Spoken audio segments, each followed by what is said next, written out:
তো অত্যন্ত দুর্ভাগ্যজনক। রাজনীতি আমরা করি, কিন্তু রাজনীতি করতে গিয়ে এইরকম অবস্থা মানে ভাবা যায় না।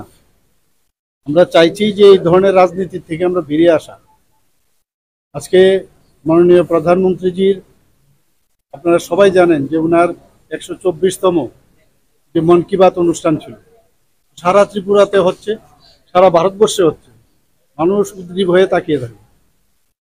এক ভদ্রলোকের বাড়িতে এবং আমাদের যে বুথ, সেই 30 নম্বর বুথে আসারাম বাড়ি, সেখানে সবাই মাননীয় প্রধানমন্ত্রীজির যে উনি আজকে যে কথাগুলো রেখেছেন সেগুলো শুনবার জন্য বসেছিল সেখানে।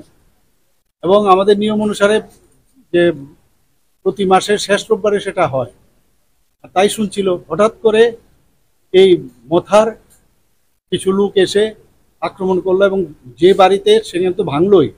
প্রায় আমার কাছে যা খবর আছে 9টার মতো সেই মোটরসাইকেল ভেঙেছে, 2টো গাড়ি ভেঙেছে। এটা কি হচ্ছেটা কি অদ্ভুত। এই রাজনীতি তো আমরা চাইনি। পুলিশ পুলিশের কাজ করবে, আইন আইনের কাজ করবে, কিন্তু এই রাজনীতি থেকে বেরিয়ে আসতে হবে। কোন ধরনের রাজনীতি?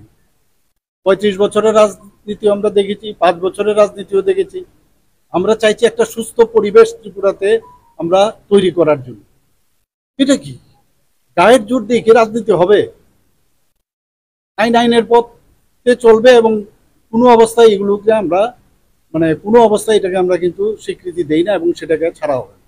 এই নিয়ে কি উপর মহলে কোনো আলোচনা হবে? না, এগুলো আলোচনা হচ্ছে, বলেছি যেখানে যা বলার সে দেখবো আমরা, কিন্তু এটা তো কোনো অবস্থায় it cannot be tolerated. When you are trying to change the political scenario, particularly the violence, Pramukha Supremo in his Facebook live, he alleged that it may be and suggested the BJP not to keep the CPM people. They are behind such incidents. But how will you? I have no idea what he has said. I have no idea. But the local people, they know. Who has been attacked, they know. They have already expressed, and they already know the culprits also. And accordingly, they have lodged the FIR. Accordingly, the police will take their own course. There is no problem. I have no idea, but I think there would be. না, আমার সাথে কারো কথা